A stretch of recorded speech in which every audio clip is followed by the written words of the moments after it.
Okay, I will start from the agenda.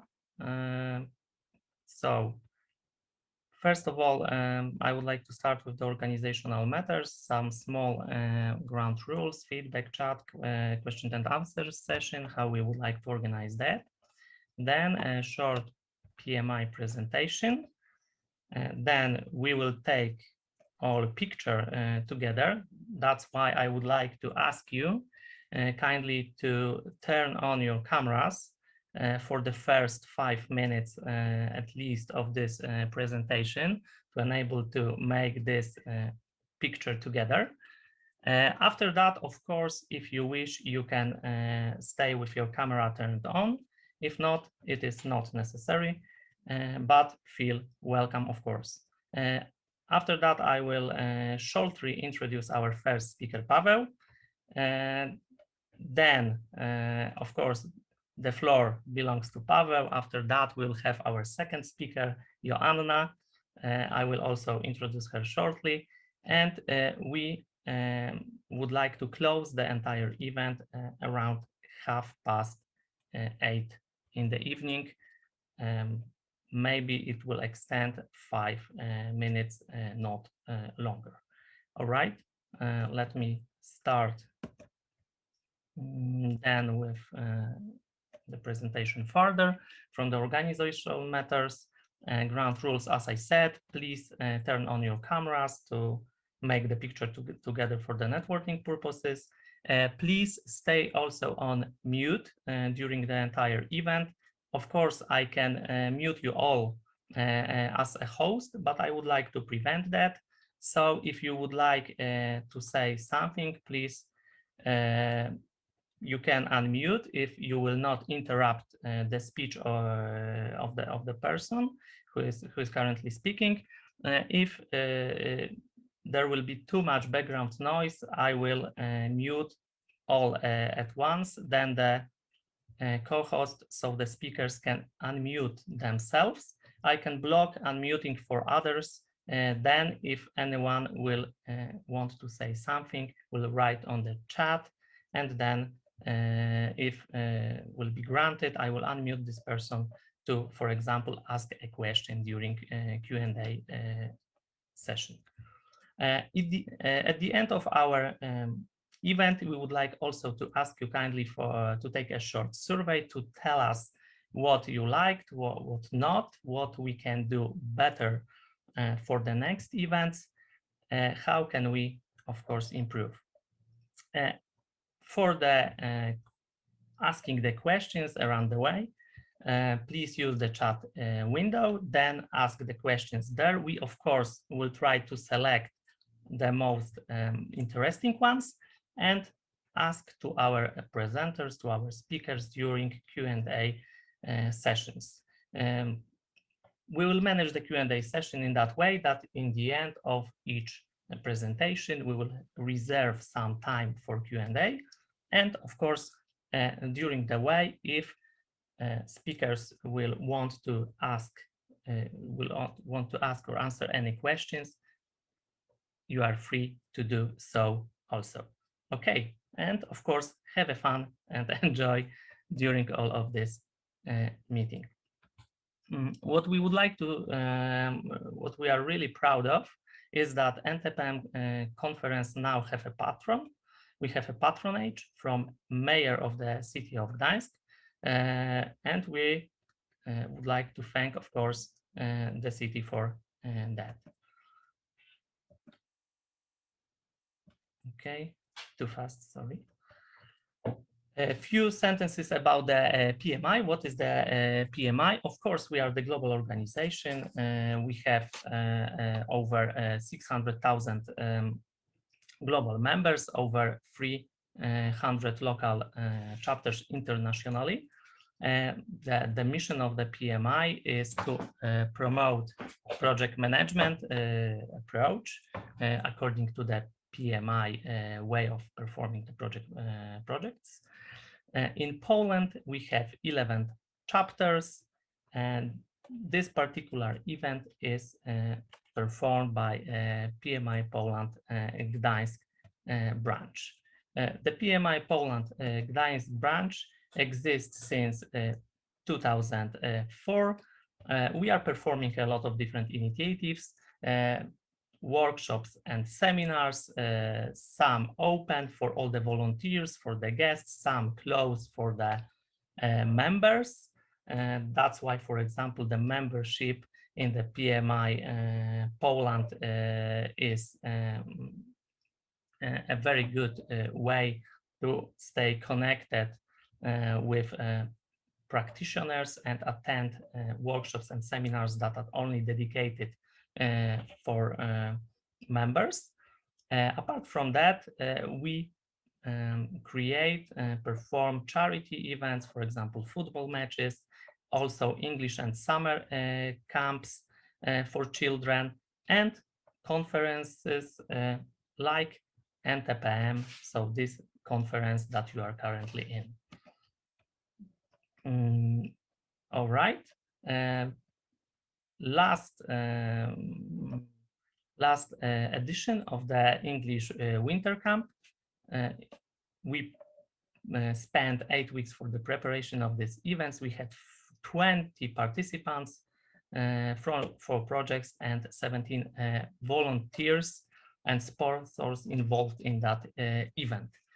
If you would like, you can also help us in preparation of the next edition of this charity events for the summer edition. For the next event related to the Ntpm conference, there will be also the possibility to donate our conference, and all money that we will collect, we will spend for organization of next summer camp in 2021. Okay, I think now the last thing from the agenda is the picture. So please, if possible, now is this time to turn on the cameras. I will stop sharing my screen. Stop share. Okay. And I have a special background support person who is not visible on the conference, who will help us and assist to make this picture for us.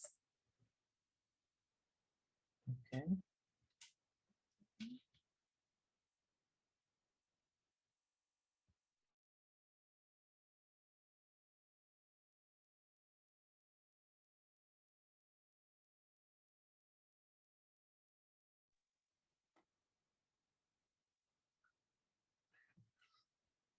One more minute. Smile.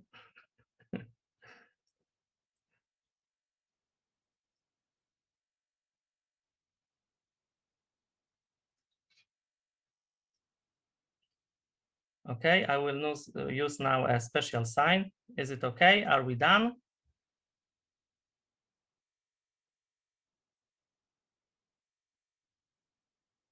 Okay, I have a special confirmation. So everything is in place and correctly done. Thank you very much all for that. Now let me share for a short while still. All right. And let me introduce the first speaker, Paweł Pieczu, with his, I suppose, very interesting lecture about sense-making as a method of monitoring complex dilemmas in a VUCA world. I think very up-to-date topic. Paweł, the floor is yours, please. Thank you, Przemek. Now I'll make the tricks to share the slides again with hope that it's going to work. Is it working? Thank you. One more thing.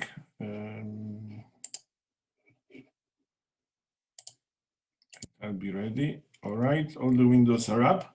Thank you very much.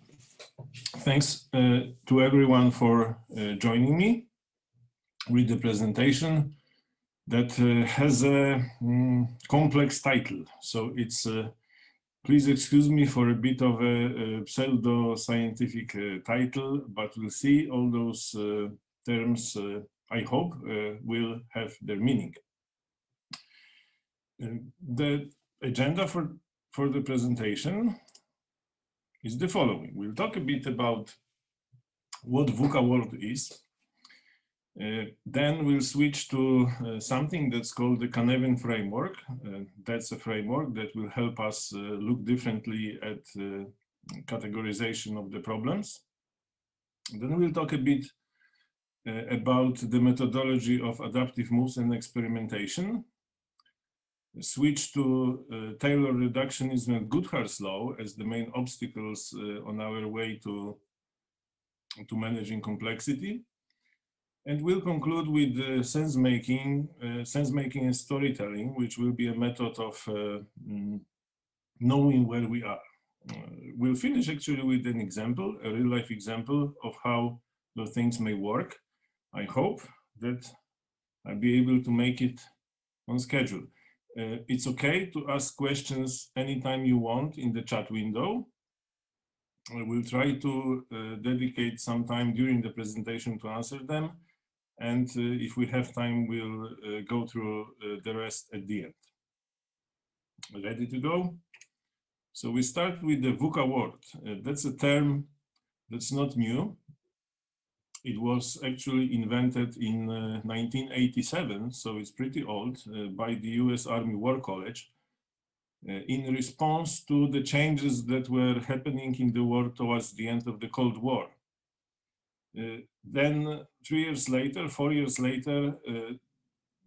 the Cold War ended, and the world which resulted out of that, well, people and military, they believed it had to be different to what they had before that. So those 4 letters, we'll go through them because I think it's more than 30 years old concept, but it's a concept that is very relevant to what we have today. I mean, that's my opinion. We'll see if you agree with me. V stands for volatility. Volatility is like this chart shows. So there are changes between the extremes in, well, any values that we may like to observe in our world. And of course, well, the stock prices is one that comes to the mind. Maybe from the pandemic situation, the number of cases also fall into that category. I don't know, but this characteristic tells basically that there is a very rapid and unpredictable change in our environment that's happening. U stands for uncertainty. Uncertainty, that's something we know very well, I think, because this tells us that we don't know what's going to happen next. We don't know what the tomorrow will bring. And again, our recent events prove that very well. Then C stands for complexity. Complexity is really inability to find the cause and effect relationships in the phenomena which we observe. So the reasons why things are the way they are unclear. They are so entangled and they change in time that it's very difficult for us to know why things are happening, and that's what stands behind the word complexity here. The last one is ambiguity, and ambiguity relates to the situation in which we have difficulties interpreting things which we observe. Things look one way, but they later occur to be the other. Or moreover, more than one person experiences something, and each person has totally different interpretation of what is happening. These all four characteristics, 4 factors make our world, well, it started making it in 1990, but today it even more makes it a very difficult place to live for human beings. And human beings inherently are not naturally suited to well respond to those conditions.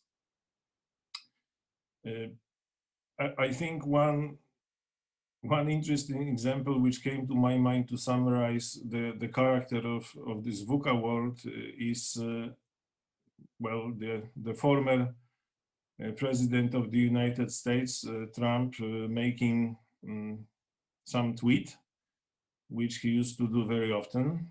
And that tweet propagating to China and Chinese government not enjoying the message, which was in the tweet, which resulted in some friction between the two countries that, well, caused the businesses to turn into difficulties, and those businesses had branches in Gdańsk, and as a result of President Trump making a tweet, people in Gdańsk who were supposed to join some company could not make it. So that's kind of everything together in working. You may have, you may want to disagree with that, feel free to that, and you may give your own examples. If you have, you can type them in. I think I liked very much this chart, and you can go to the site that's named here, it's Our World in Data, to produce any other type of charts. They have a lot of interesting data, and those are interactive charts, so you can actually play with them to see it from different angles. But that's technology adoption in US households up to almost today. And from actually the most left is running water to the tablet is the most right. What's very visible here is that the slopes, well, they started very smooth and now they are like almost vertical lines. So the time to adopt a particular technology shortened dramatically, and it shortened during how much? It's a century, it's 100 years, nothing comparing to the duration of the lifetime on Earth. So, and it's likely going to progress so that with 5G, we'll get it, I don't want to say worse, but we'll get it really more difficult to cope with. That technology that we have today just enable us with global data exchange, global information movement, access to everything, and that makes things even more VUCA than it used to be. All right, so in the VUCA world, so I would conclude this with the fact that VUCA world is a fact. So we don't fight it. We need to learn how to live here. Now let's talk about Cynefin, because Cynefin, that's a Welsh word, so it has a pronunciation in the parentheses, and it's a term that directly translates into habitat. It was invented, maybe discovered, well, the word probably in that context was invented by Dave Snowden. Dave Snowden is now the professor of several universities, but when he came up with the idea of Cynefin framework, it was in 1999, and he worked at IBM Global Services. So the situation which he had there allowed him to look at the organization, and he noticed that the problems which the organization tries to solve are different to each other in a way that most people don't realize. But he somehow, started characterizing that. And he came up with the framework that he called Cynefin. And it's most famous for this pictogram that's on the right side of the screen.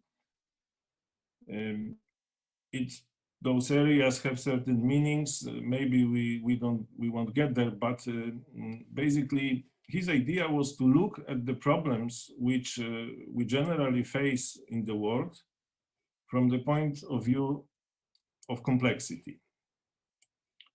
And he called this, by the way, that this is really an ontology. This is not opinion. This is not how the people like to look at things. This is really how the things are. So he came up with the idea of categorizing the problems into 4 categories. And we'll go briefly over them as it's really important to realize how those categories work because they are at the very core of everything that's happening in the VUCA world.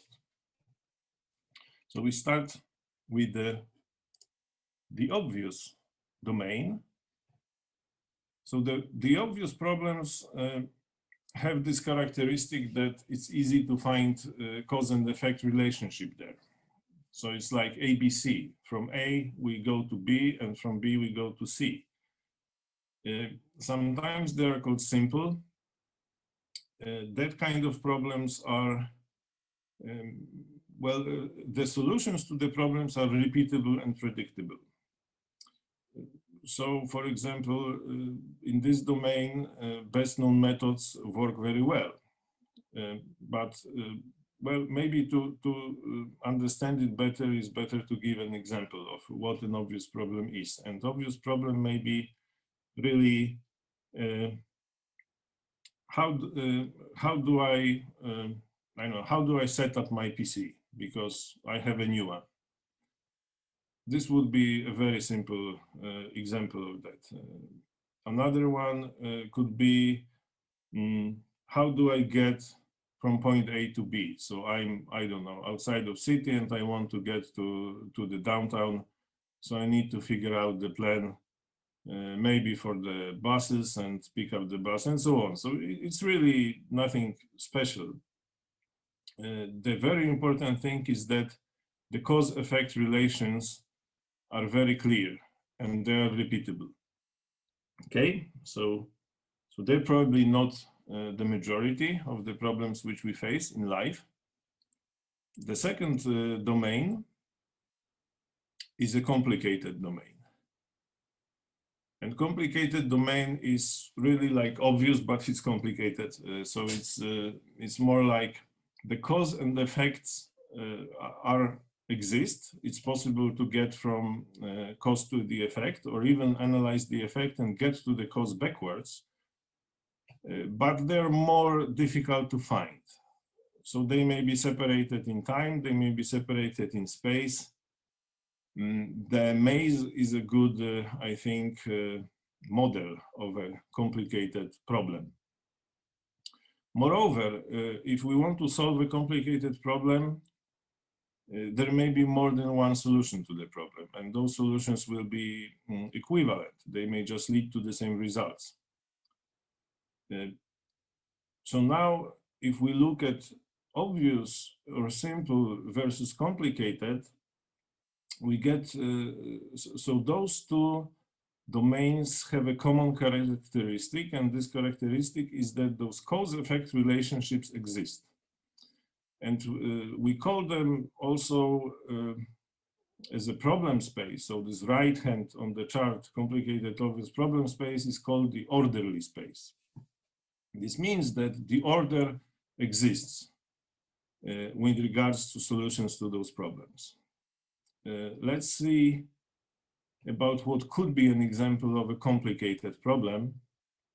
Maybe, let's say, fixing a broken car may be a complicated problem. It's not obvious. If we don't have the expert knowledge, we don't know how to do it, but if we find the right people, they will do it for us. If you find two mechanics, they will most likely give different diagnoses, but after some time, they will return a working car. Sometimes they won't, but okay, let's assume they will. And they can also have different solutions to that. So we also call the complicated domain as a domain of experts.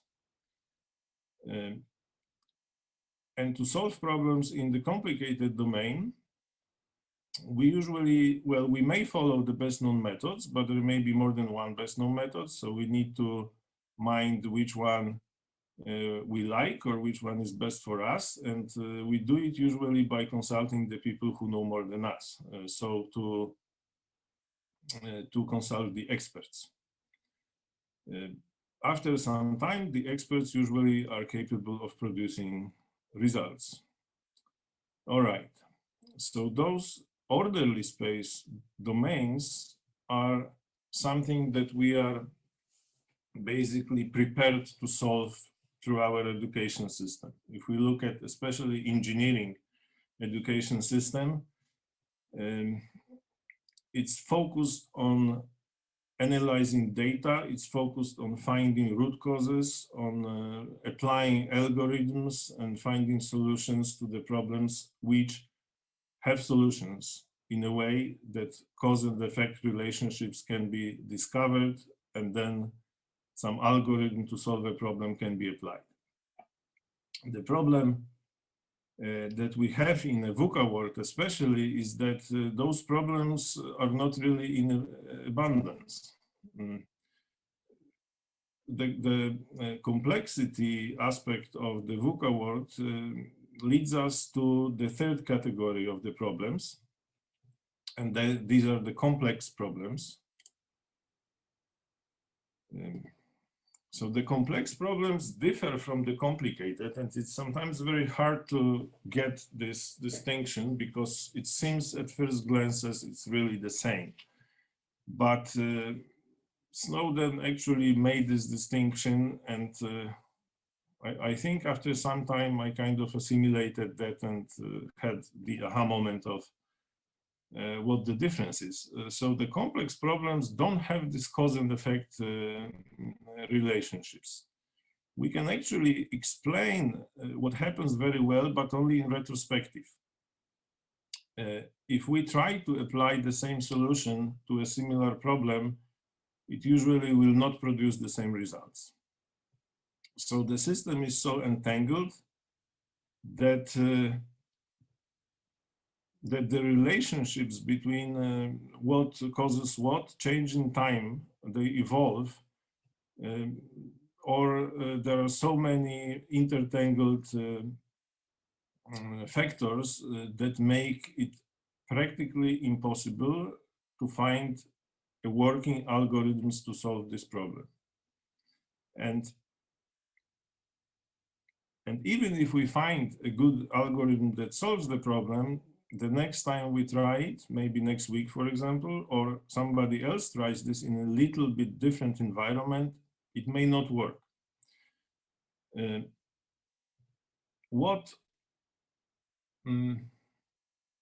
So we're going out of really the orderly space because the order starts to go down.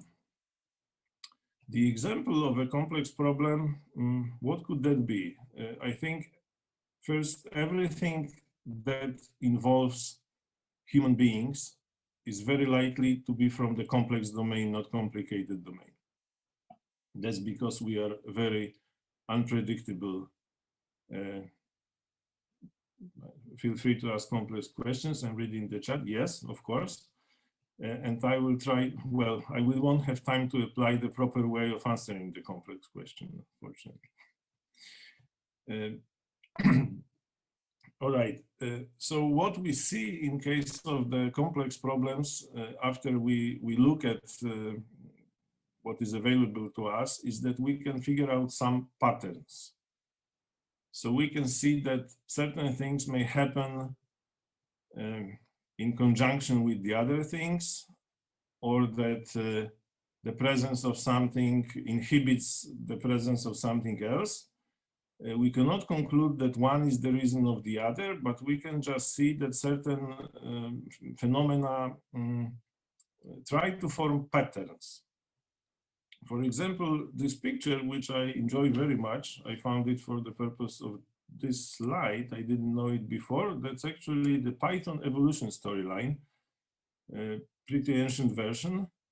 It shows how the changes in the code from certain people influence the other changes and how one thing was built on the other. And if we look at the picture, if we say why a certain function or an algorithm inside the Python language exists, it's not possible to tell why. But if you look at the picture, you actually can see the patterns. So you can see that lines start forming certain certain patterns, certain forms. But it's very difficult to explain why this is like that. So that's kind of a nature of the complex domain. I started to talk about the examples, I think. So I work in the software domain, and many problems that we face developing software actually belong to the complex domain, although we have a natural tendency of classifying them as complicated domain. Let's say introducing a Scrum to an organization which didn't work that way. It sounds like only complicated because you may write a process, you may write what needs to be done. Actually, to make it successful, it's fairly complex. Another one could be, we had an organization, we had a team in which the performance of the code review was very poor, and we didn't really see good value from that, and everyone was complaining. It certainly wasn't a complicated problem, it was a complex problem. Although it looked at first as complicated. So we'll get there, we'll get more into the difference. I think the difference is really crucial once we go past the chaos. Okay, and for obvious, we had the best practice, so the BKMs, best known methods. For complicated, we had, it's called the good practice. So it's really using the expert knowledge for more than one method to solve a problem. For complex problems, this is called emergent practice. So we don't try to design the solution. We try to get involved with the system and find out what works and what doesn't work. So in other words, that's experimentation. Okay. Chaos is complexity brought to the extreme. And chaos differs from complexity by the fact that we cannot even observe those patterns. So with complexity, we could. The cause and effects were not clear. With chaos, they are still not clear, but nothing is really clear. And that picture, I think, also very well tries to show what chaos is. In real life, we have also cases where we face chaotic problems. Anything that's related to danger, so where the human life is in danger, or anything that needs quick and decisive actions under time pressure, especially when there is no time to really analyze the situation. So then we get the chaos. And the excellent example is, take any of the sad example of a terrorist attacks. 9/11 would be the most extreme one. What happened was chaos.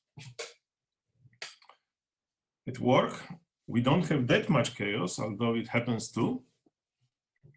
Chaos breaks up when, for example, customers find security vulnerability in our products. Like the zero-day vulnerability. And if it gets disclosed, that's where the chaos starts. All right. So we talked about the BKMs for obvious, good practices for complicated, experimentation for complex. So what's the right way of approaching chaos? The right way to approach chaos is to do something. Don't even try to come up with a good and with analysis and something that is based on logic. Just make decisions and start acting, so that you get the chaos into some control, and then hopefully you can get it back to the complex domain, and then you can start doing some planned experimentations. Okay, so the main difficulty with the Canevin framework is between the left-hand side and the right-hand side of this picture. So the ability to distinguish between the orderly domain and an orderly domain is pretty difficult for us as humans, because we are wired in the way to look for order in the world. There are some experiments which prove that humans are even are the worst of all animals in figuring out the solutions to the complex problems, because we'll always try to find reasons. We'll always try to find the root causes for things, and we'll literally waste time for the complex problems on designing algorithms which can solve them. The problem with that is that, and Canevin framework tries to explain that, if we apply solutions that work in an orderly domain to a complex problem, what we do, we make things worse. So we increase the probability that we will drop into chaos. And that's really what itself is not obvious in our approach to problem solving. And that's also why it's very important to be mindful about the difference and be able to properly recognize the problems, so that we apply the right methods of solving them. All right? Maybe it's time to pause for a while about the questions. I can see one on the chat. Could you elaborate on the green constraints? Yes. The constraints relate to how we approach managing the solution. So, for example, for obvious things, the tight constraints means that we establish rules. We establish policies and processes, because they will help us that every time similar problem is approached, we just apply the recipe and we get the result. That's why it's called tight constraints. For complicated, the governing constraints are really a version of the tight constraints, but there are more of rules which say what is allowed, what is not allowed. And again, we may create some systems which bring punishment to certain behaviors or rewards to the other ones. Well, this would be more about the punishment for the certain behavior. So governing constraints will tell us, for example, like the signs on the road. You must not go over 50 in the city limits. Well, you can go 30, that's okay, but not over 50. That's governing constraint. Of course, the difference between enabling and governing is very important. So for the complex domain, the enabling constraints are really a special way of formulating the rules which enable things, not prohibit them. For example, so think about a rule for diversity in hiring can be perceived as enabling constraint. We say, we will accept any gender, any preference, and so on to our jobs. That's enabling constraint. That's not governing constraint. Governing constraint would say, we accept only males for the engineering positions.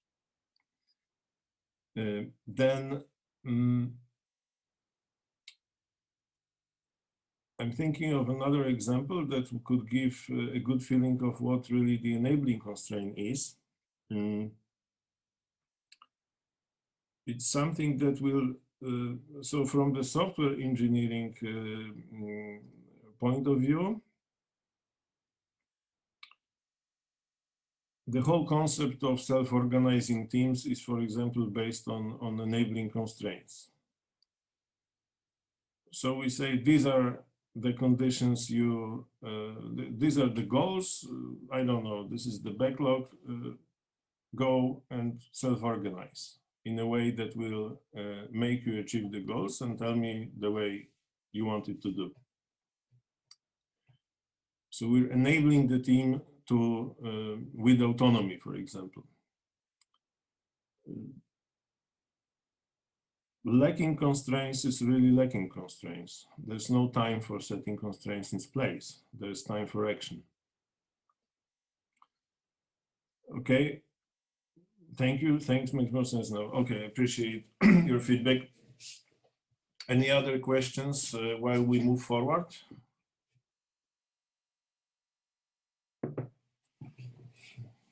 No questions?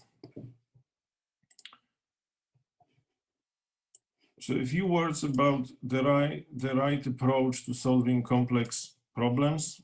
That's really the experimentation. And here it's called adaptive moves. Adaptive moves well, can be treated as experiments, adaptive, because we'll see how this adaptation works here. So we, in order to discover the patterns and find the solutions that work for our complex problem, we really need to design a number of experiments and try to play with the system and try to do things. It's very important that the experiments are safe to fail because we don't know what will work. So all those approaches that give me the solution to the problem and expecting that we'll come up with bulletproof algorithms is going to fail. So some of our attempts will fail, and that's it.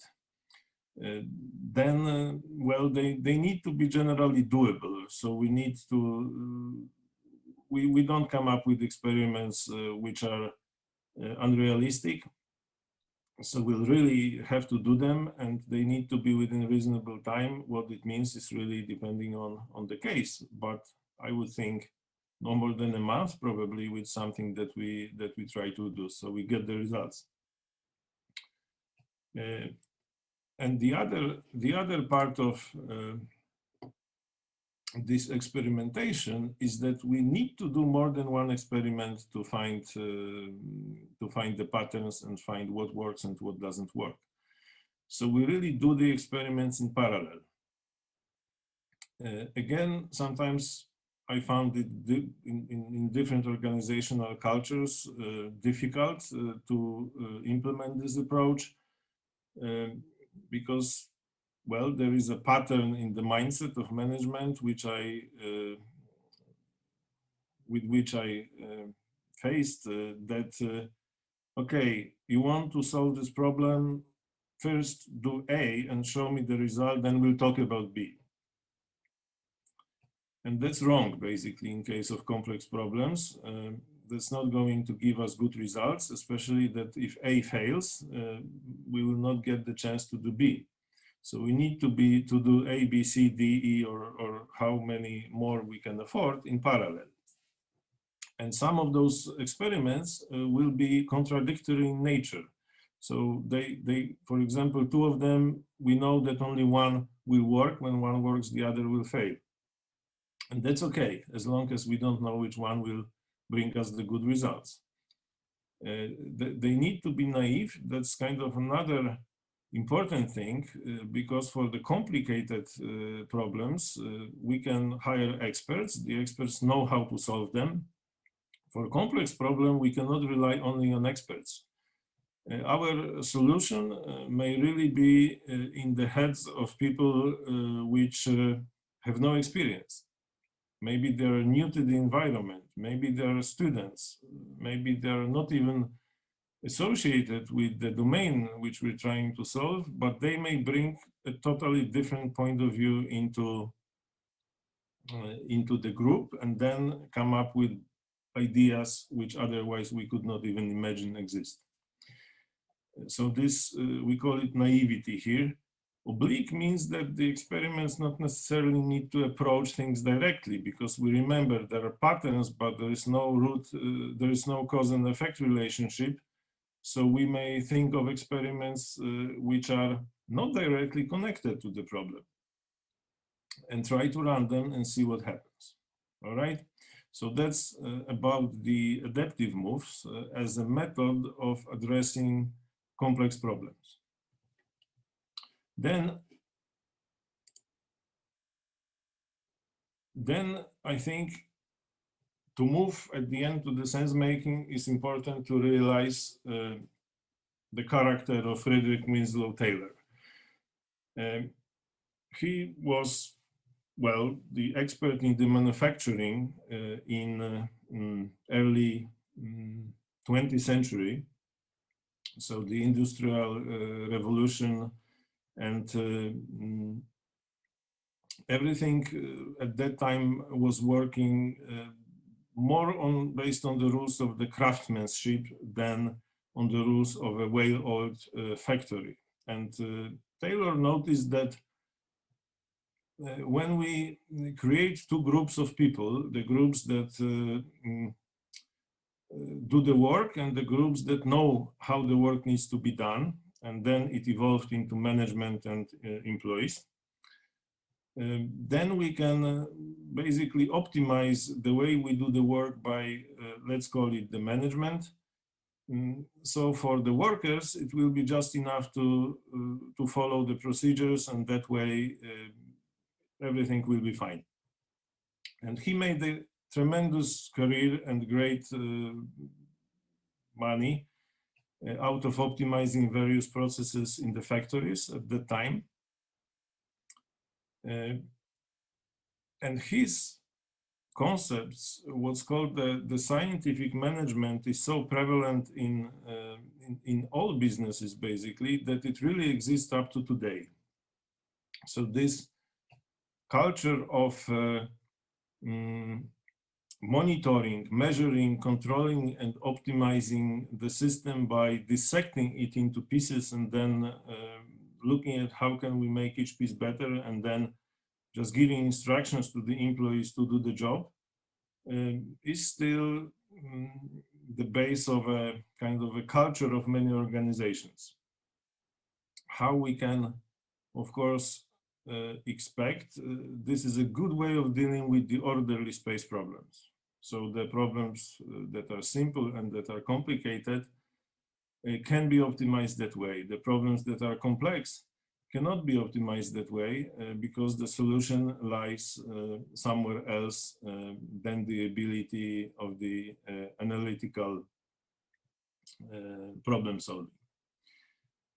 I want to present it here because I think by its huge success and its ubiquity, even in today's business, it's a main obstacle into properly dealing with the complex problems.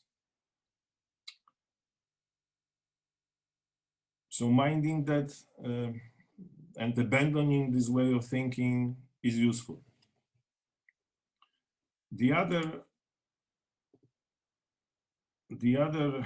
idea that I think is useful too was brought up by a gentleman called Charles Goodhart.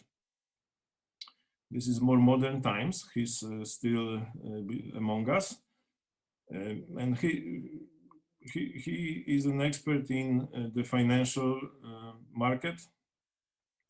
And when doing one of the experiments, I think with the loans, he made an observation that later was translated into Goodhart's law, and it basically states that, I read it, any observed statistical regularity will tend to collapse when pressure is placed upon it for control purposes.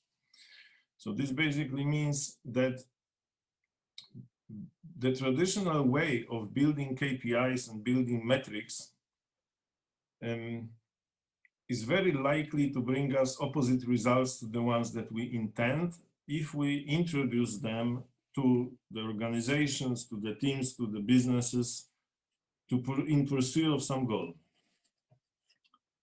It also seems like maybe it seems like something obvious, but that's another thing next to the tailored scientific management that exists everywhere, even in today's world. The examples that are that are very good come from the attempts to optimize the educational system in the US and in Europe too, and attempts to optimize the healthcare system, where the whole process was constructed around measuring certain indicators focused on, for example, the amounts of the students passing certain grades or certain exams. And it had dramatic consequences in terms of a real collapse of the system and getting it in totally other direction than the initial intention. There is a great book about this, but generally, I think again, from the software engineering perspective, the hunt for the number of bugs can be such an example. And applied not mindfully will cause that the management watches the metrics for the defects, while the teams come up with all creative ways of gaming the system, so the management gets everything green and the teams gets well, their free time and go home early. It's reality. That's how things work. That's how people behave. And it also stands in the way of proper approach to the complex problems, because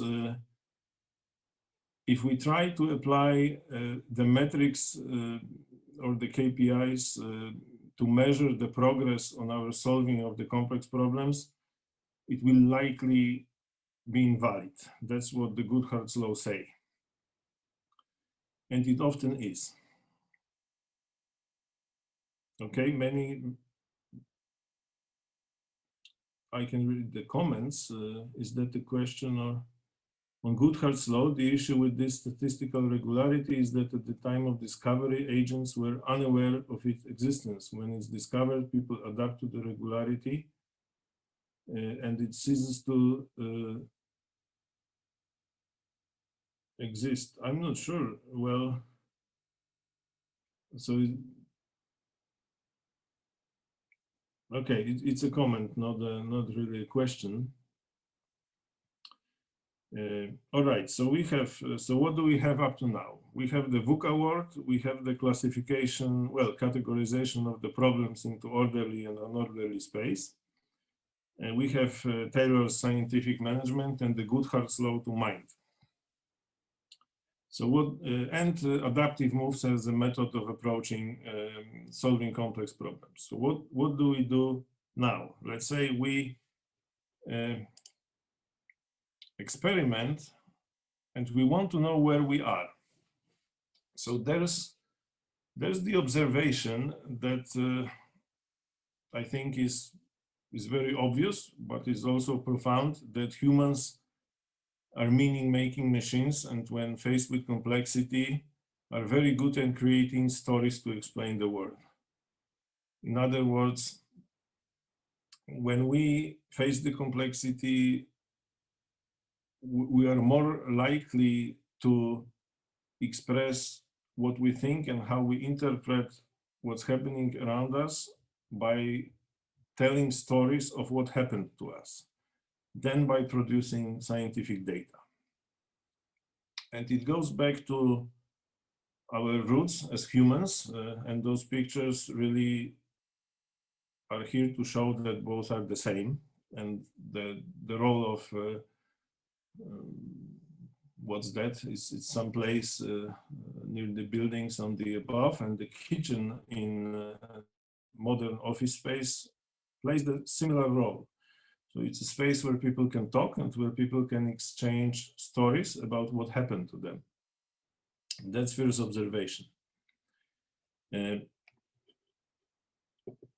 So why don't we abandon using traditional metrics, but instead of that, we try to listen to what people say as stories? But how can we get out of that the information that can help us navigate through the solutions to the complex problems. So here's where the idea of sense-making comes. So the sense-making is the process by which we give meanings to our experiences. So the process of using storytelling in order to tell where we are with regards to the complex problem solution is let's listen to the stories that the people have to say, but that's not enough. Let's make an attempt to give signification to those stories, so give meaning. If we understand the meaning of the stories, we can try to observe the patterns that emerge there. If we observe the patterns, we can design our experiments, so the adaptive moves, so that we can listen to more stories and make more meaning of the stories and observe new patterns. If we see the patterns which are helping us go in the direction we want, meaning solving the problem, we basically do more experiments that brought us there. If we don't, we do less experiments that didn't bring us there. And that's kind of an ongoing process. Okay, does it make any sense? I don't know, but let's see how it can work actually. So this idea of sense-making was also brought into our attention by Dave Snowden as part of the Canadian framework, really. So what we try to design a tool around this idea so that we could really see the real results. And I'll try to show how it worked. Our complex problem was that our organization was going through the DevOps transformation. Well, we were. It was not that it was given to us. It was something we wanted to have. It was a pretty big organization dispersed across multiple geographical locations. We, as the people who desired this change, basically described this in terms of the opposing values. And you have the values on the left, you have the values on the right. The organization was more on the left, meaning where the goat is, looking for stability, working in silos, teams that were suffering of powerlessness, a lot of manual processes, and focus on keeping the status quo. We thought basically that change, collaboration, empowerment, the culture of automating things and looking more to the future is better than what we had. How to make this happen? So I won't talk about what we were doing because these were just experiments, but I focused on how we wanted to measure where we were. So our complex problem is we moved from the left to the right as an organization. Obviously complex problem. I don't think anyone can write an algorithm how to solve it or to even imagine that a simple solution exists for that.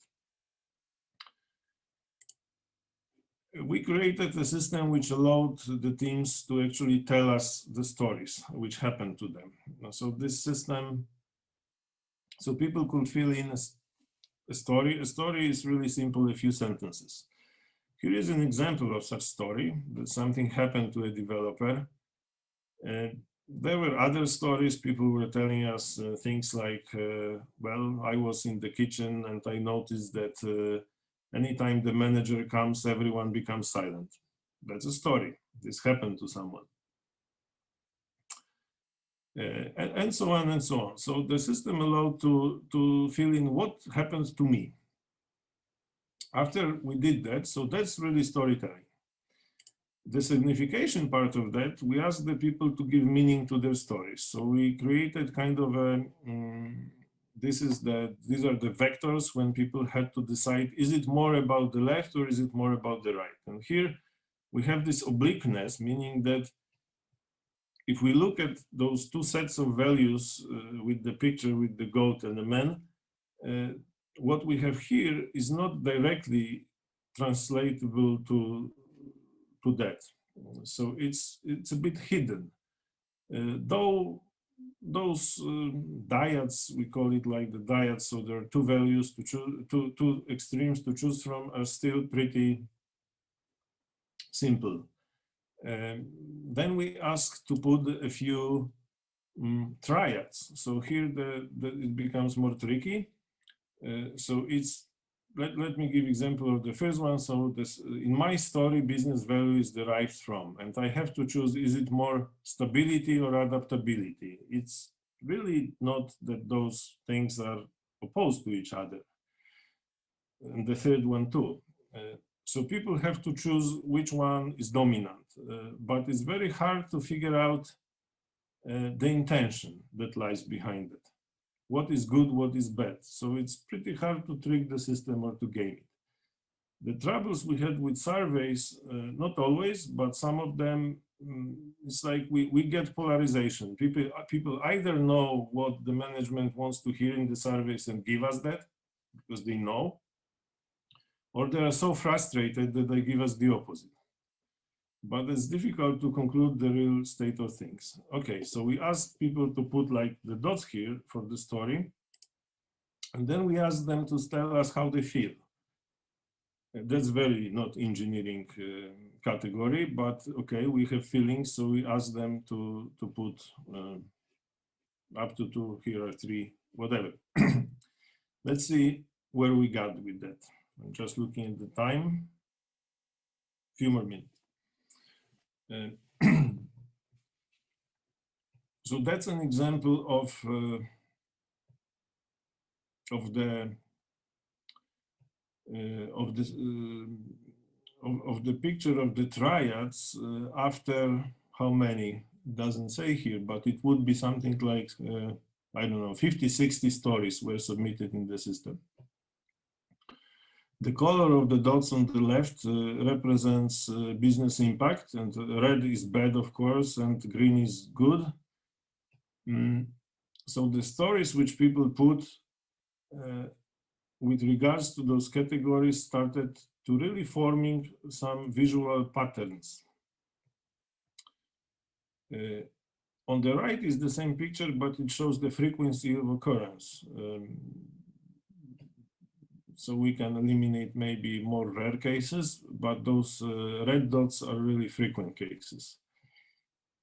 So what do we see here on that picture? It was a very difficult question, and naturally everyone was jumping into analysis and trying to think, oh, so because we have red, the reason for red is results orientation. That's not true. That's not how it works. Remember, these are not cause-effect relationships. These are the patterns. So what we may observe is that really the red dots cluster around the center. The green dots, there are a few of them on the extreme, but there are no green dots in the middle, really.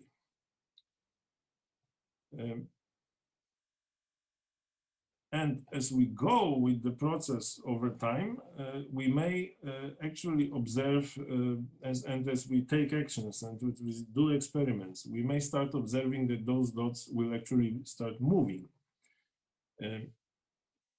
What we would like to see in the picture is that we would like to see the green dots, not the red dots. But also we would like to see them because there are no red dots, not because the people don't submit them in the system. So I'm not going to give explanation for what is seen here because such explanation doesn't exist.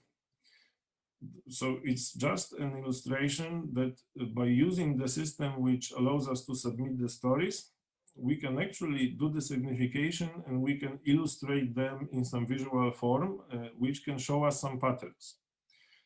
We know that red, actually people call that this is the bet, like the bet to hit the people, because this is results orientation. So it's obvious that all the negative business value comes from the managers standing with the bets on the people and hitting them with them.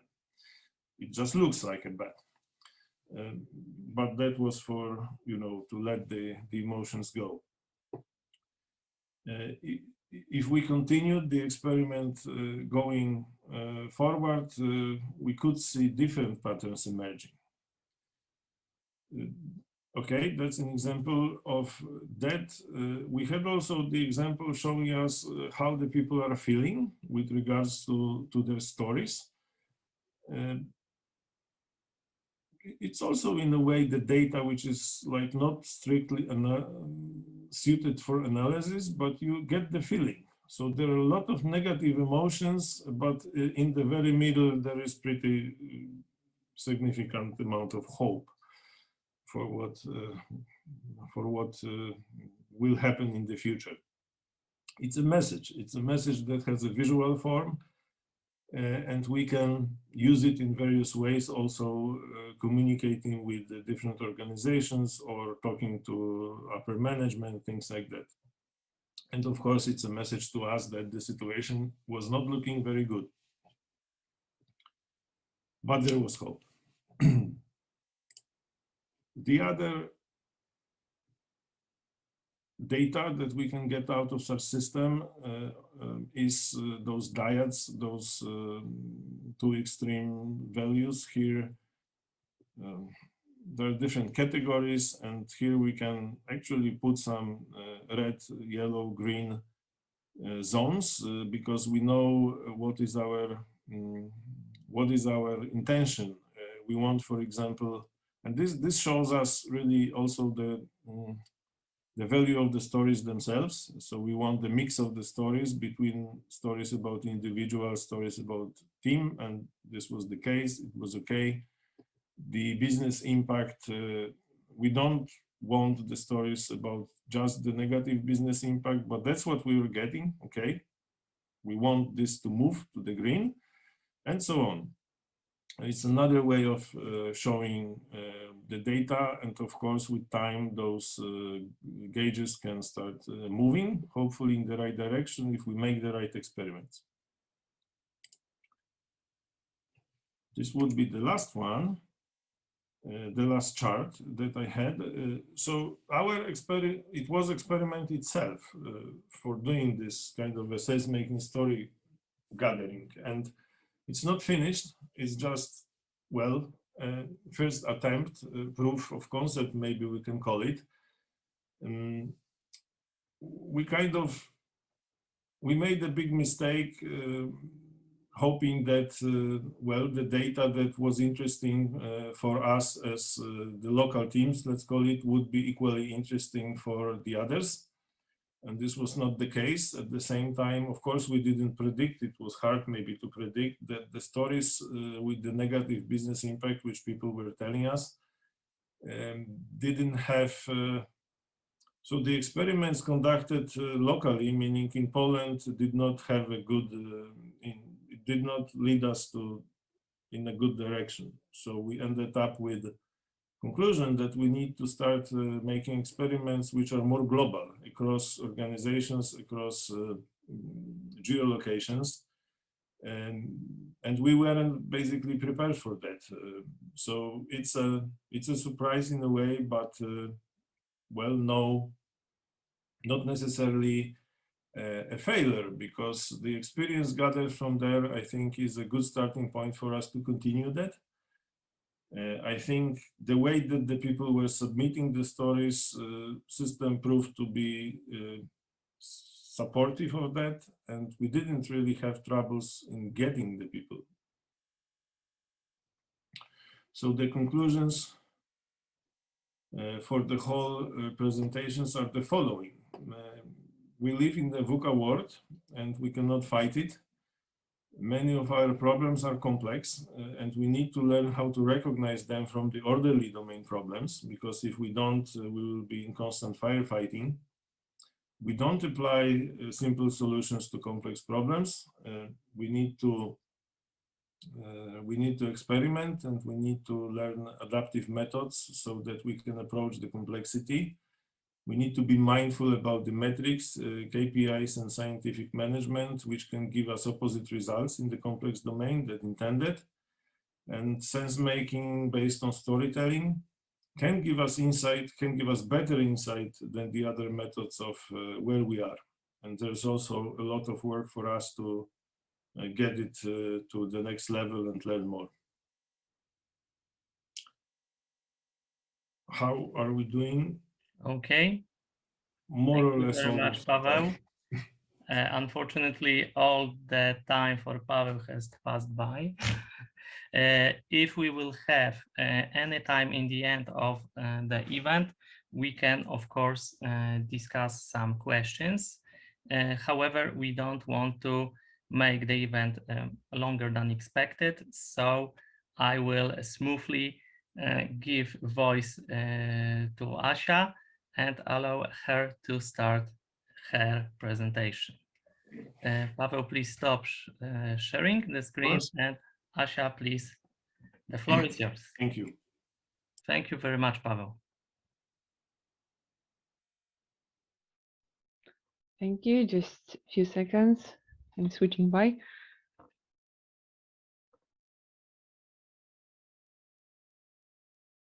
Let's see how it works.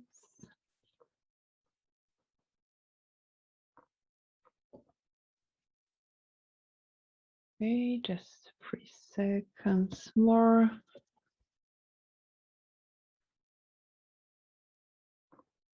Do you see my presentation now? Can you hear me? Yes, we can hear you and we can see the Perfect. presentation. That's good. Okay, I'm trying to also open the chat in the middle.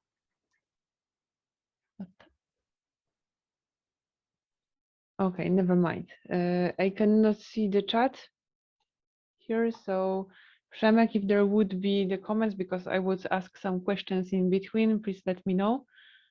Of course, we are tracking the chat for you, so that's in right. case any nice questions, interesting one will pop up, we will tell you about that. Perfect. Okay, so I'm starting the clock.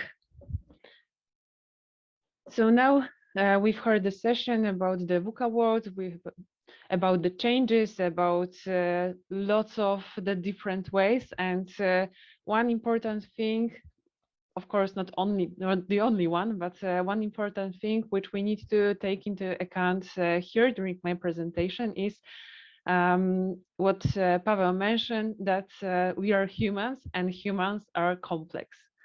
So our choices are not so straightforward. So whenever we are creating something, then we need to remember that we are still the complex machines. And let's start the presentation. Just a few words about myself. Let's face the truth. I'm the project management freak. So this is proven. I have full proofs for that. First, whenever you would ask me about the project management process or something related to that, so the tools and so on, I could talk for hours. So I saw within the participants that there are some people who work with me in the different organizations, and I know that you know that it is true, that I can talk about project management for hours and hours. So this is the first proof for that. Second proof for that is that during the day I work in an IT company, Code Lab, within the project management area. During the evenings, I work as a volunteer in a project management institute. And during the weekends, I am a lecturer from the project management and process management area on the Zachodniopomorska Szkoła Biznesu. So it is proven.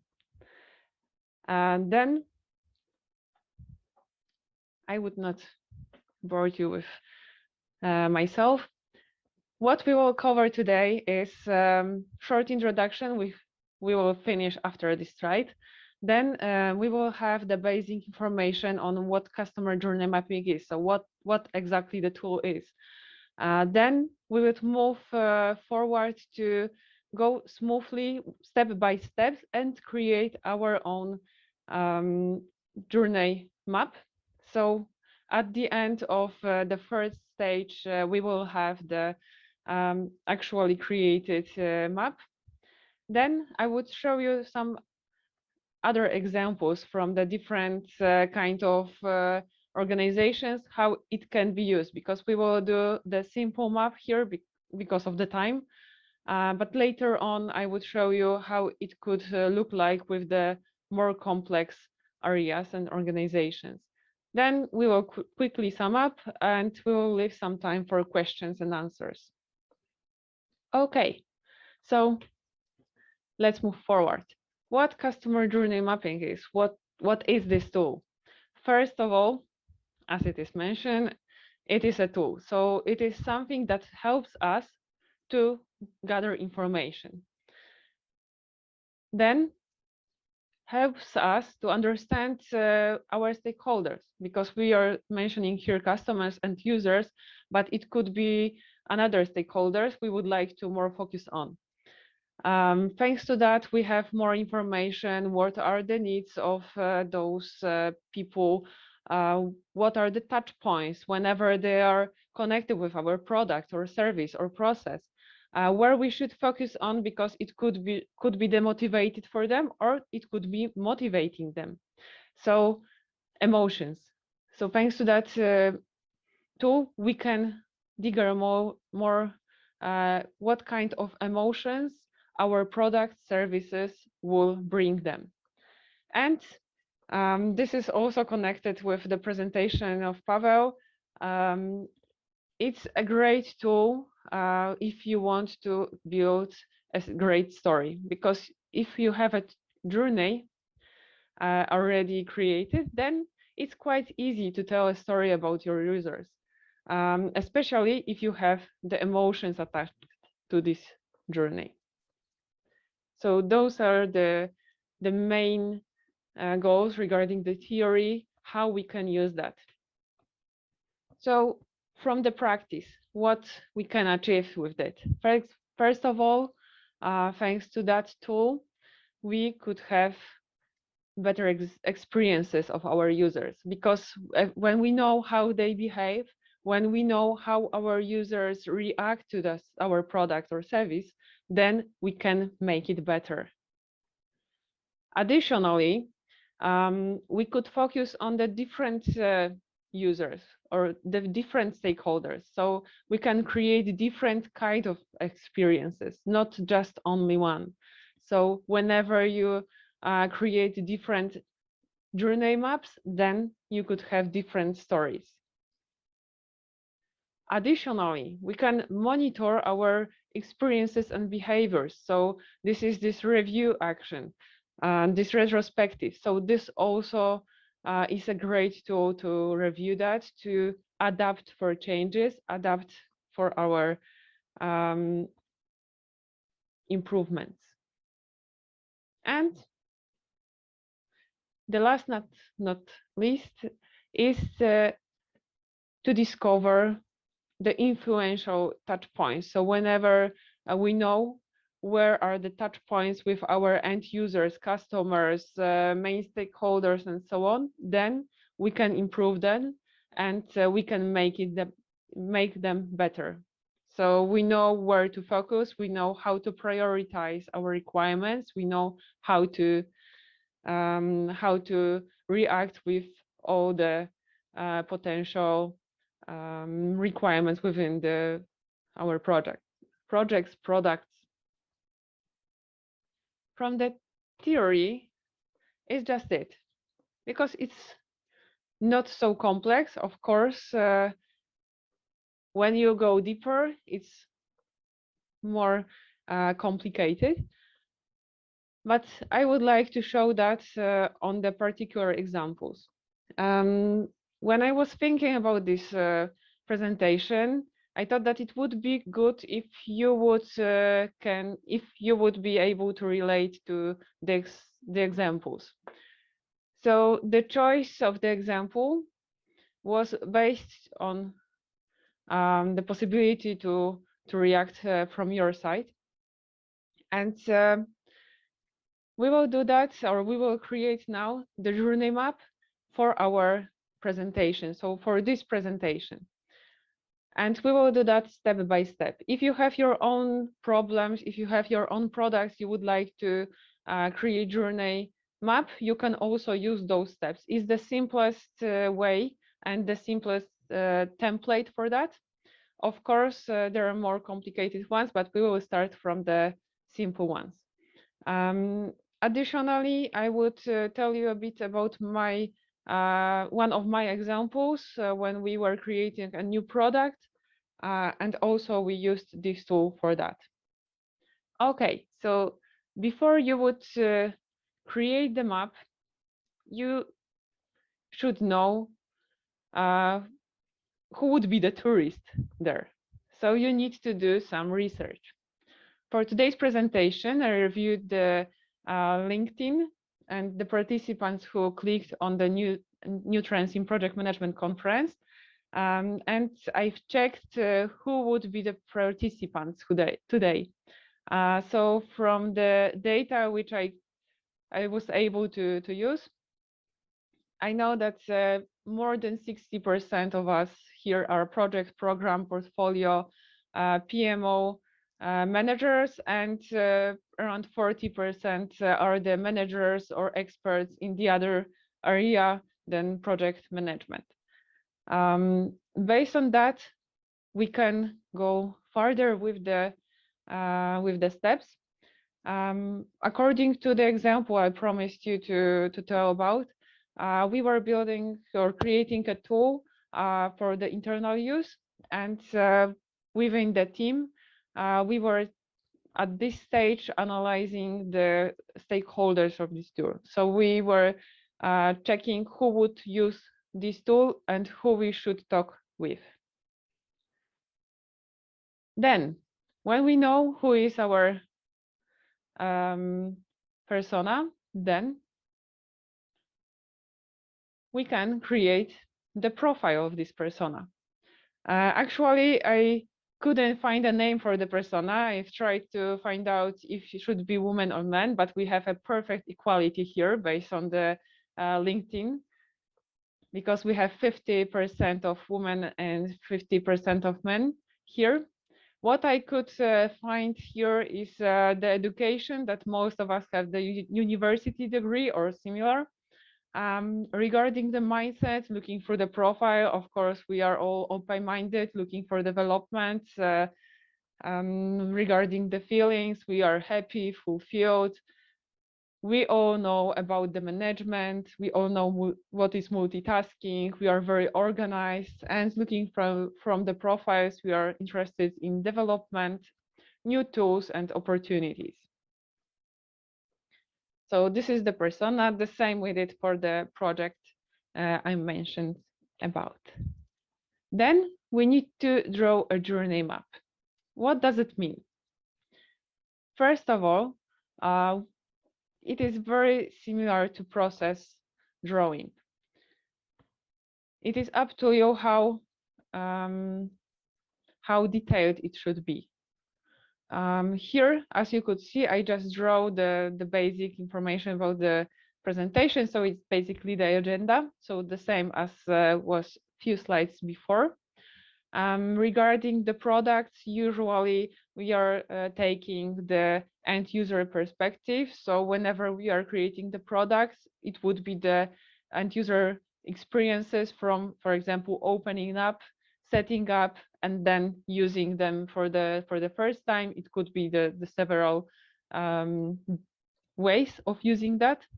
If it's about the service, then it could be from the, for example, in the call center, it could be from the first call for the first touch points to till the end of the whole conversation and so on. So it is up to you how you would draw it. Important thing is to cover all the steps. So regarding my example, we've created the map of the end user. I was one of the main stakeholders, as I was the one who would use that the most within the organization. And what we did here is the full user experiences draw, and we've mapped all the processes from the beginning till the end of using this tool by myself. Then, whenever we have the steps, then we need to mark the points that we met our end users and mark the elements that could make the users happy, that could satisfy the users, that could be highlighted by the user as a like good experience points and so on. So this is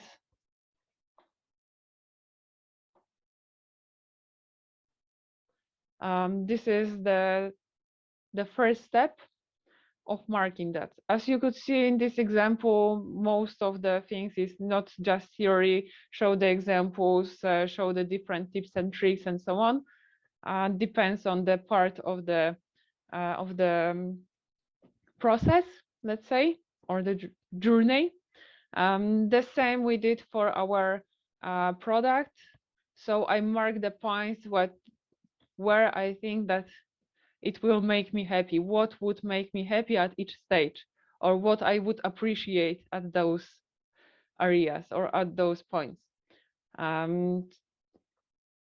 So here, the technical guys I work with from the beginning knew what is important for me, from my point of view, what would stop me as well, and what would make me happy. So they would know that if they would like to be more appreciated by myself as a user, then they should implement this kind of requirement.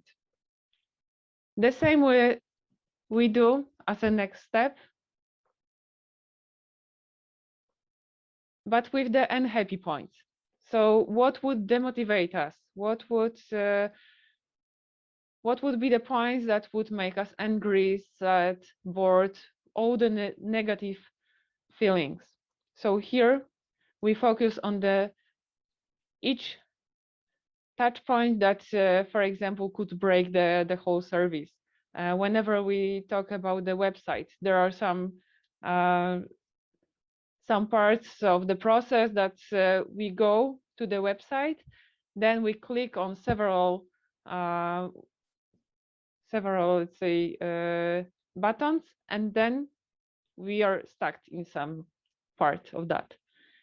And we are unhappy, and we are angry, and we are just closing down the whole site. So this is the point that ended the process. If we would mark it here, then we would know that this is the prior requirements to implement, because if we would not implement that, our end users could just stop using our product or service. The same we did for our product. So I marked all the points whenever I cannot go further if I would not have this requirement implemented. So those points I went through with technical guys I went with the technical guys through the all points here from the set phases, and based on that, we could already create the user stories. So those two happy and unhappy points or marks helps us to create a great story from the user perspective. Whenever you work with agile projects, you know that storytelling, user stories are from different perspectives. So this helps us with the stories from user perspective. We could also use that for the admin perspective, so the person who would administrate then the tool later on. And also we could do that the same from the administrative perspective.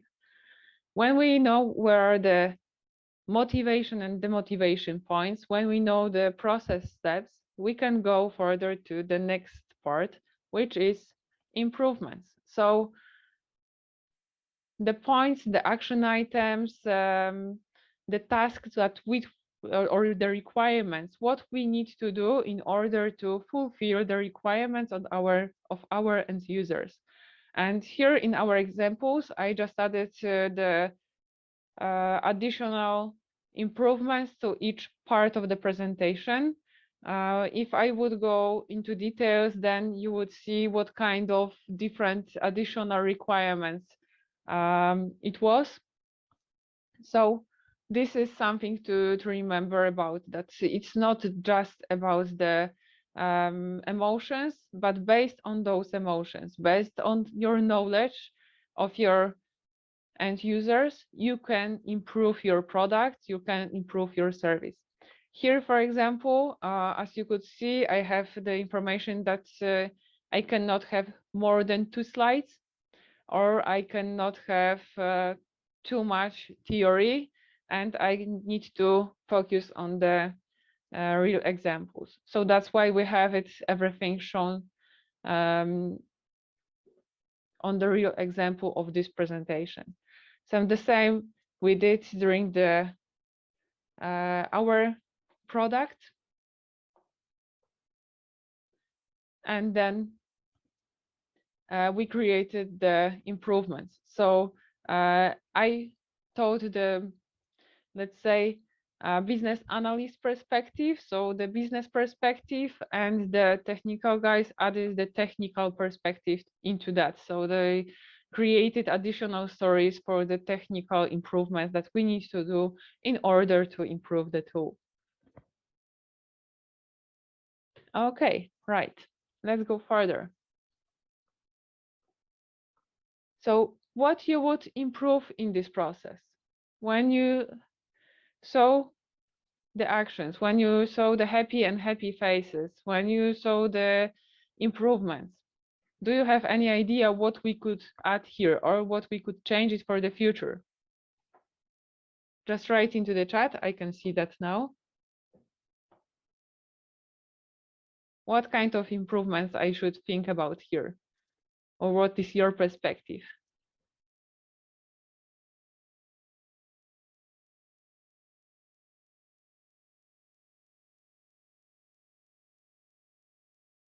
Have I forgotten about something? Or what you propose to add here as improvements?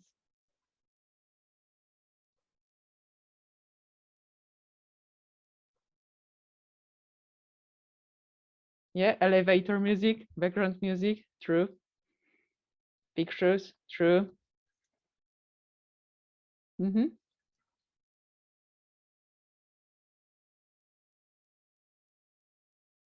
Yes.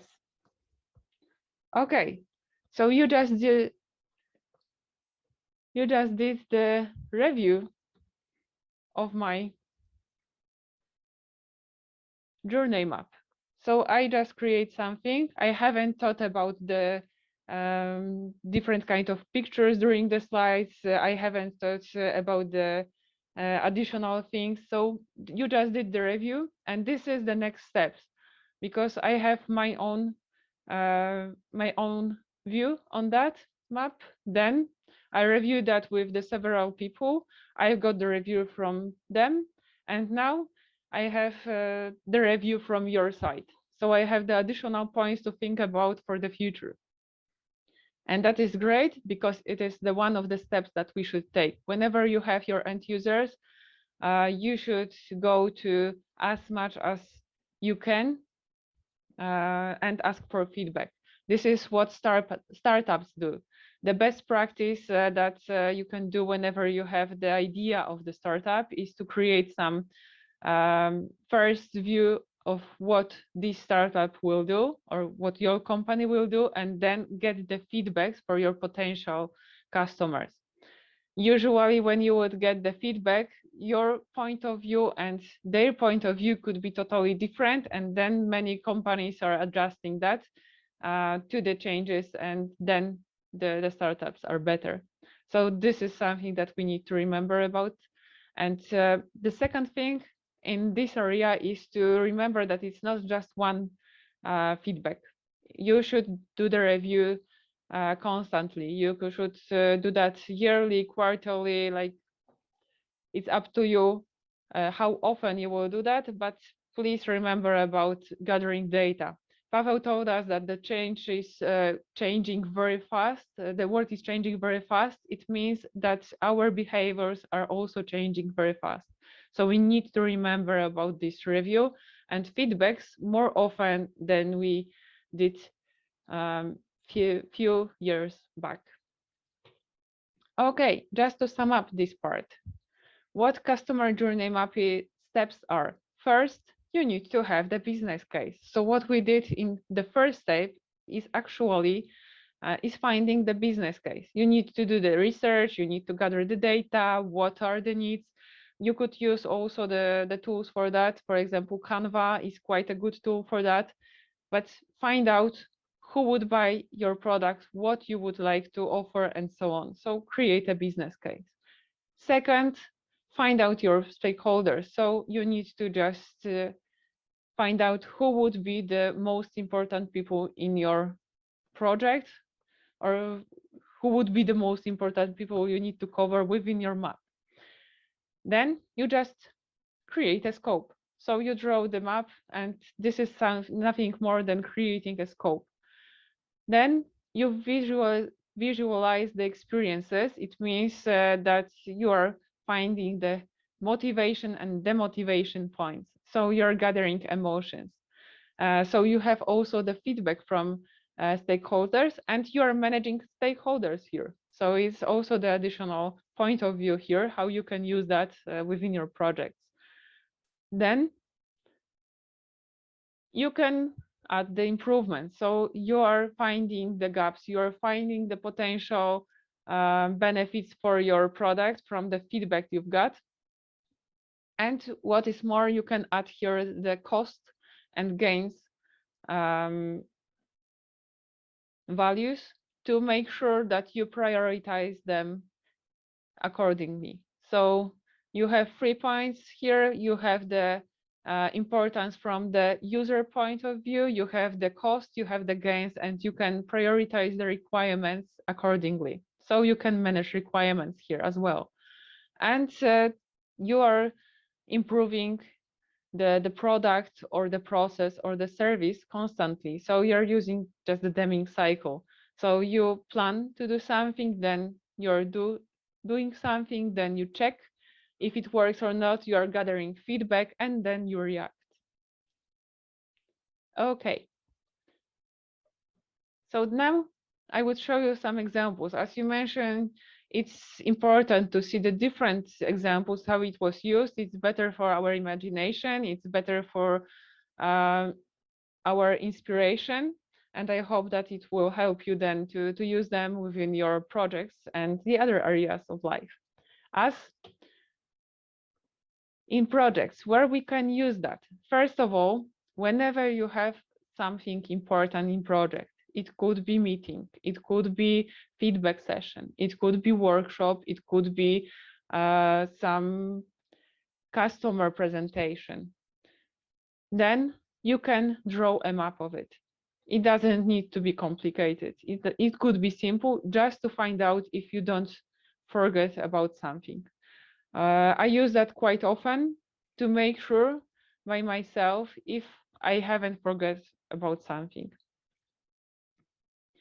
Then, whenever you are creating product service, as I mentioned, it is very useful, but also during the life cycle of this product, of this service, of this process, just to make sure that it is still valid, that you know the emotions, because behaviors changes, but also the emotions we have with this product, service, or process are also changing within the time. So you can check that with this tool. You can also use that for the kickoff meeting and so on. So in projects, I use that quite often, but this is the simple way of using that. Now I would show you more complex usage of customer journey map within the organization, because we will not stop on the project, programs, and so on. Several companies showed how they draw their own maps. Here you have the example from Rail Europe Experience Map. You can Google that. There is a link within the presentation if you would like to have it bigger.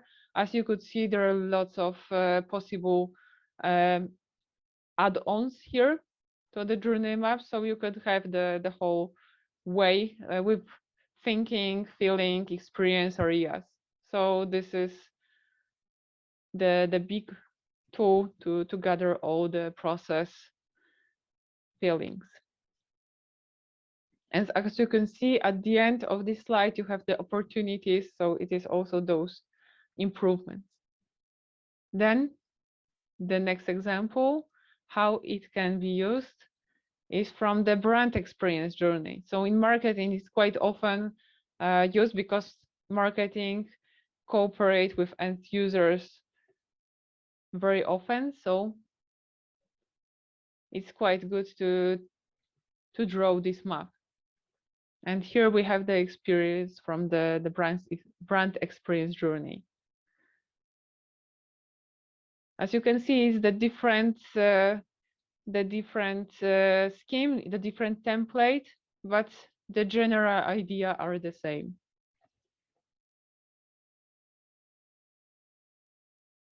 The next one is from Lego. As you probably all know, Lego is quite simple. So their journey map or designing of experience is quite simple as well. Mostly they focus on the faces. So you look at the faces and you know exactly which points are to improve or which points you should focus on. So here, for example, we know that book ticket, contact travel departments maybe could be better. So this is from Lego. The next one is from e-commerce customer journey map example. So you have here real estate stress and so on. It's quite simple. It's more based on visualization and touch points and let's say the day, right? So you could also use that as well. As you can see, it's state of mind, emotional state, to just make sure that you have your balance. And software engineering journey map. So we can also, and it's quite often used for the employee management. So the whole process within the company, it could be culture experience within the organization. It's called differently in all organizations. You can build it for the whole journey within your organization, but you can also focus on the one part of the process. So for example, you can build the journey map experience for the recruitment part. So how we would like to the person to feel during the recruitment. I'm trying to find out what's in the chat. Yes, the Lego designing was online as well. I found that online, so it was available when I was creating the presentation, and I think that it should still works. You have the links here at each slide, so we can share that with you later on.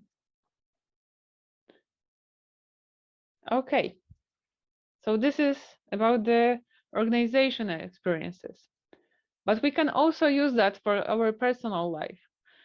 For example, whenever you have a big event or party to create, or you would like to go somewhere with your friends, maybe it's not so popular nowadays as because we have the pandemic times, but maybe it could be even more useful now to create a journey map with our experiences, with our highlighted moments, and with our emotions.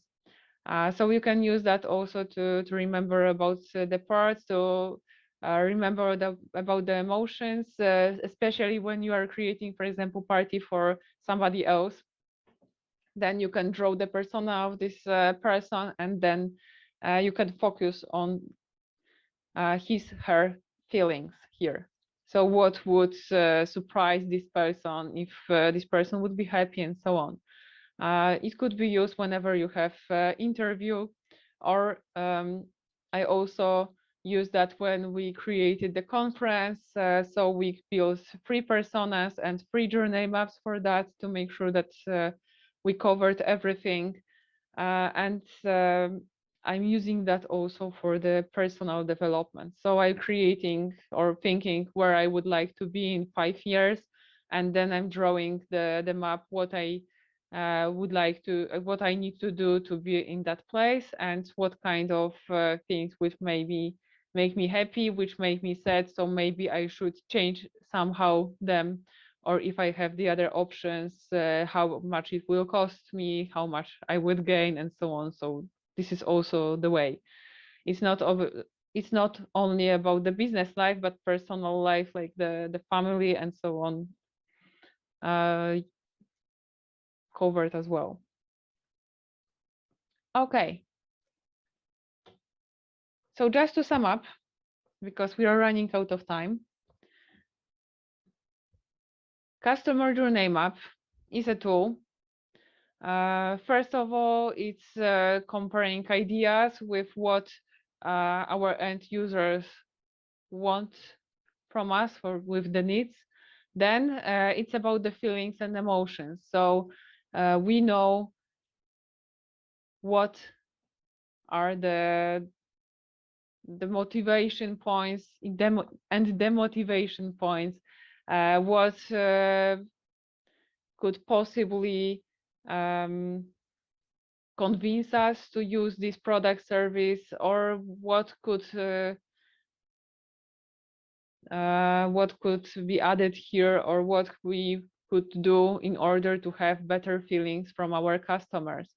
We could also check here how long it will take for our end users for each step, so we can improve that as well. Then we can calculate the costs of improvement, so what we will gain, how it will be taken by our customers, if it will bring us reactions from them or not really.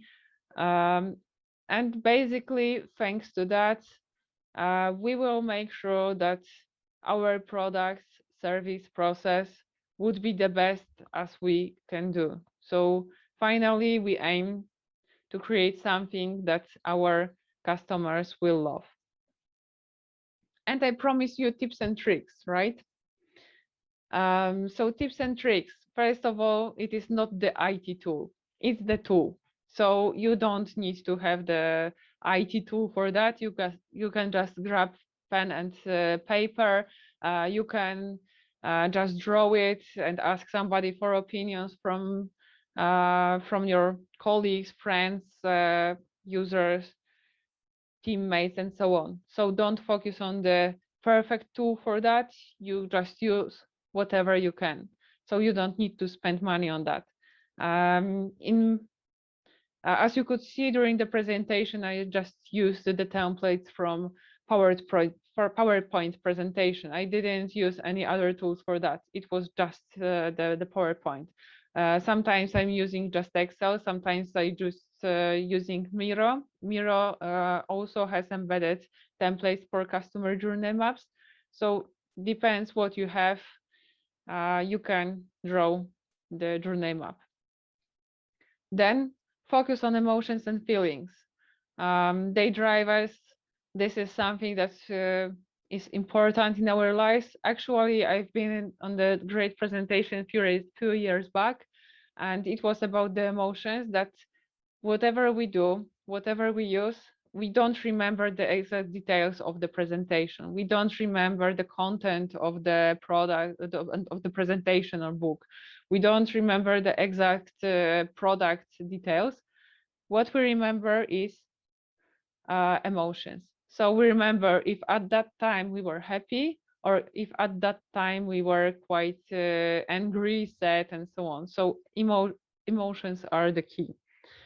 Then focus on process and improvement. It means that whenever you have those basic information, then you can think how to make it better. And remember the review. We are changing, world is changing, everything is changing. As Pavel mentioned, we are more and more complex words, so we need to adapt to changes. So we need to also review what we propose. Okay, as I promised, I left time for questions. So any questions? Yes, the slides will be available. As I remember, you need to write the email to Ntpm, right? And then they would be available. Okay. That's correct.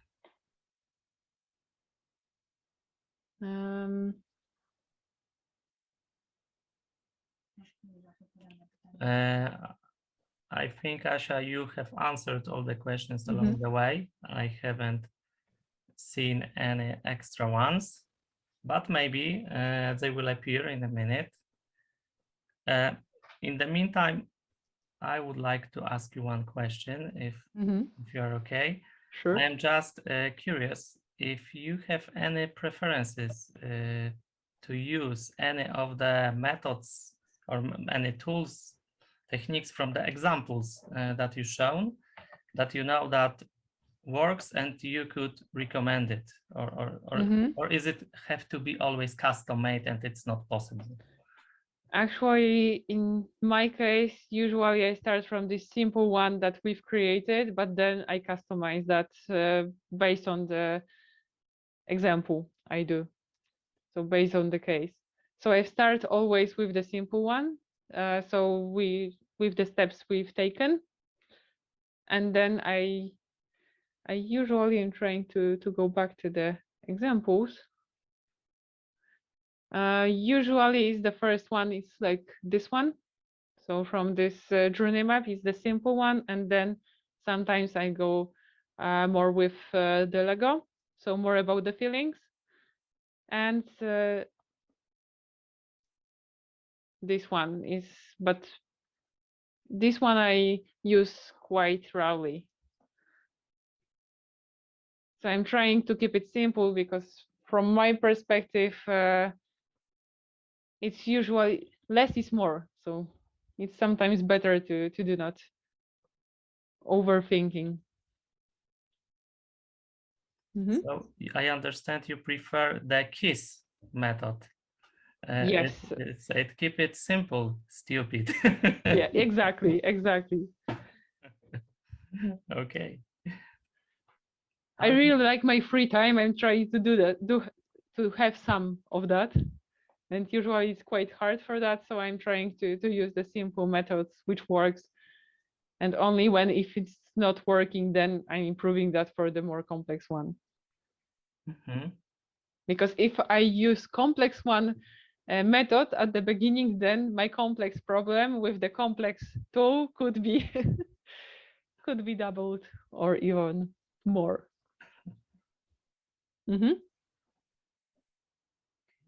Are there any other questions to Asha or Pavel? Maybe even we can use still 6 minutes. So please feel free to ask.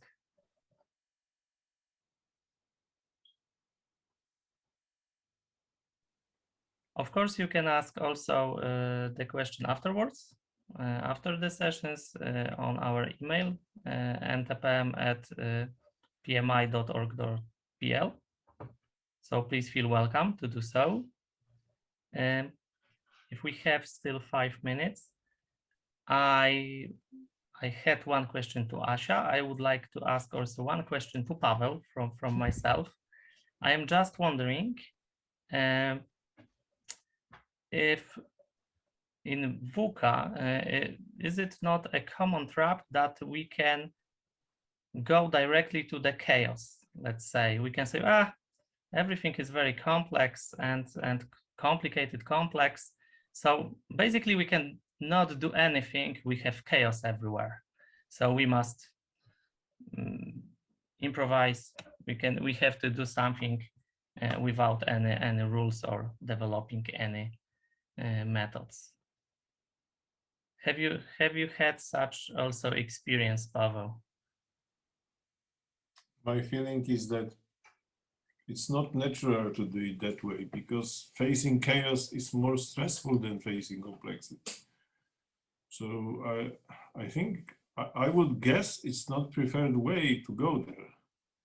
You say it may be tempting because then you can rule, you can reign, you can be the authoritarian decision maker what to do next. Yes, for such people maybe that's true, but everyone else then probably will be opposing that if facing complexity, not chaos.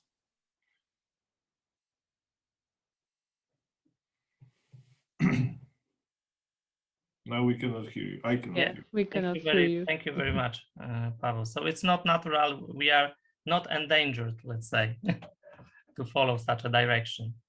Good to know. I hope. Okay. Okay. So thank you very much for Pavel and for Joasia as well. On the chat, as you can see, there is a link to the survey. There is only a couple of questions, so please fill it in if possible. Please tell us what we can do better for our next event, what we did in a good way, and we don't have to improve it. It's our small customer journey mapping in that survey. So thank you, Asia, and thank you, Pavel, for fantastic inspirations. From my point of view, it was very interesting and yeah, very practical. So I think for our attendees, it will be, they will share our feelings as well. Okay, so the last thing to do is to make a small closure of this event. I would like to share a few slides with you again. First of all, I would like to share with you the PDU points that we said that we will share in the end of our meeting. All right. Let me go to the correct slide. Okay, this is the last one. Sorry for making an incorrect order. So you can do now the screenshot if you wish, please. As you can see, there are two separate codes. First one is for lecture made by Pavel, and the second one is a lecture made by Asia. All right, but going a bit back, a couple of slides. Of course, please stay in touch with us. As you can see here, we provide our email. If you have any other questions to our speakers, please ask via email and we will share with them and provide you the feedback as soon as possible. Please follow also us on the social media, on Facebook and on LinkedIn. Please attend also our next meetings, which will be very interesting. Also, our next event will be held on the 4th of May. We have also two speakers, Katarzyna Czekaj and Łukasz Skotarek. First speech of Katarzyna is about 10 lessons from bottom-up agile transformation. And a very tricky question from Łukasz: we are remote, what's next? I think it will be very interesting to know the answers and the lessons learned from our speakers. What do we plan for further events? Also, the next event will be also in May, 18th of May. There will be Emma and Eva, both madams with E. First lecture will be about change leaders. Come with me if you want to live. Even more tricky than the previous question. And the lecture from Eva, Developing Transformational Leadership and High-Performing Organizations with Coaching. I hope that these titles are encouraging and interesting for you. So please feel invited. Please follow our social media. All the invitations will come in the coming days, so you can register. Please also remember about the possibility of donate our events, and all money that we will collect, we will use to prepare the next summer camp for children. Also, on our social media, you can see all the events that we have planned for entire year. There is a number of them. So as you can see, our offer for you in Ntpm 2021 is very rich. Please feel invited for all the events. All right, once more, please see the codes. If you haven't managed to make a screenshot, please do so now. And once more, thank you very much to all of you for the participation.